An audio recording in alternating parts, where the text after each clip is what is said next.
Bonjour, bonjour et bienvenue dans cette nouvelle vidéo. Aujourd'hui nous sommes samedi, nous partons un petit peu en vadrouille. On va sur le plateau de Valensole. Alors on a décidé de vous emmener avec nous.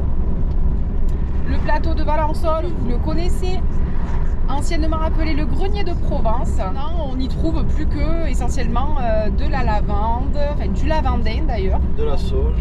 De la sauge, de l'hélicryse. Donc là, on est à la limite des jolies couleurs, on va dire.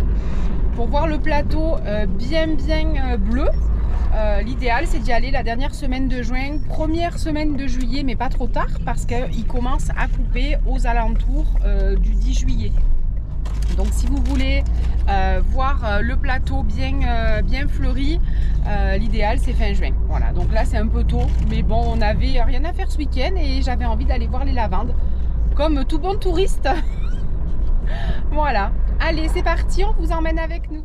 On aime en général aller sur le plateau de Valensole plusieurs fois dans l'année. On habite à peu près à 1 heure du plateau, donc on y va quand même assez régulièrement. On le connaît bien sûr pour ses lavandes. Mais il ne faut pas oublier qu'au printemps, c'est magnifique. Avec tous les amandiers en fleurs, c'est un spectacle époustouflant.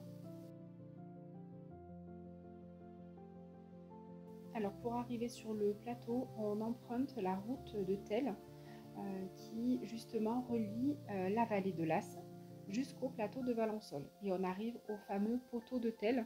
C'est une ancienne borne indicatrice en pierre. Et depuis le poteau, on bénéficie d'un vaste panorama sur la vallée de l'As. Et par temps clair, on peut même observer les Préalpes du côté sud des Préalpes dinoises.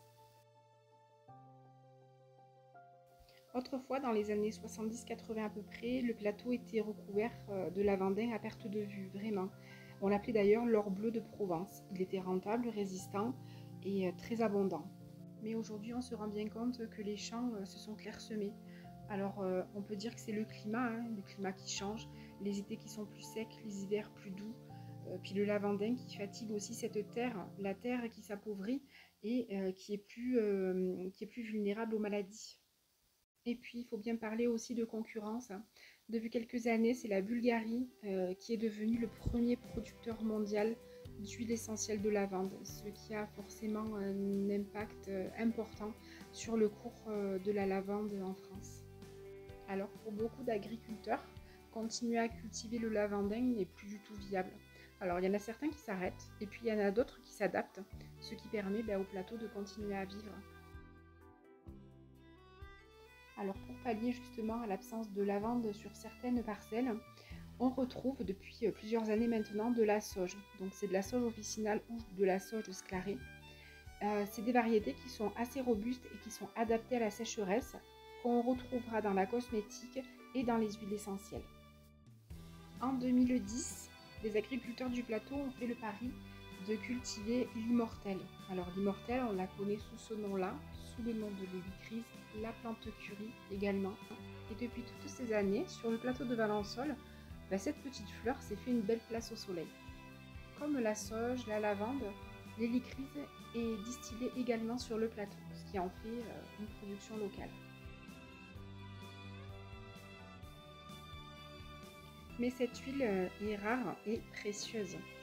Il faut à peu près 1 tonne de fleurs pour produire un seul litre d'huile essentielle. Donc vous imaginez un petit peu cette alternative précieuse à la lavande.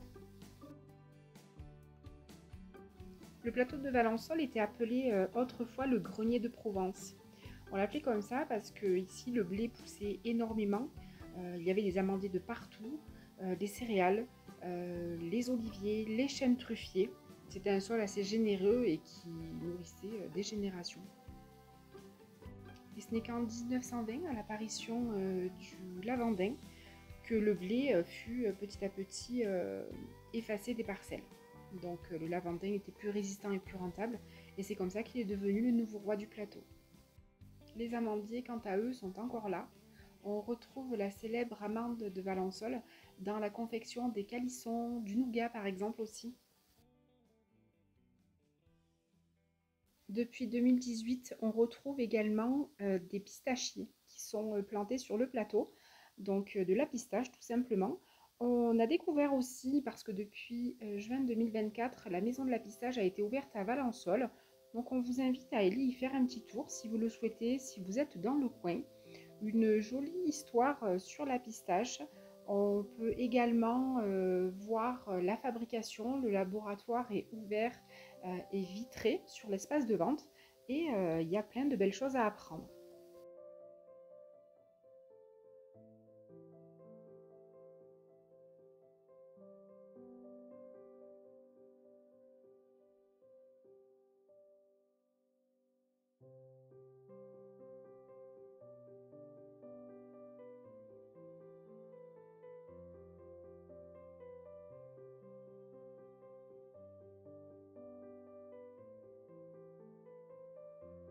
On cherchait la stèle qui a été déposée il n'y a pas très longtemps là. Alors si vous êtes de par ici, si vous vous intéressez un petit peu à l'ufologie, vous avez sûrement entendu parler de cette histoire d'OVNI de Valençol en 1965, où un agriculteur du village a, a affirmé avoir vu une soucoupe volante et deux petits êtres venus d'ailleurs dans son champ. Cette année, ce sera les 60 ans de cette affaire. Cette affaire qui a toujours divisé. Cette année, un film sort, là d'ailleurs, au mois de juillet. Il s'intitule Valençol 1965 et il retrace l'histoire de Maurice Mas, cet agriculteur valençolais en 1965 qui affirme avoir vu dans son champ une soucoupe et deux petits êtres. Ce témoignage va bouleverser sa vie. Il va être admiré, puis moqué, harcelé, et il finira par se taire. Et jusqu'à sa mort, il n'a jamais changé de version. Vous trouverez en barre d'informations la vidéo sur l'histoire de Maurice Mas.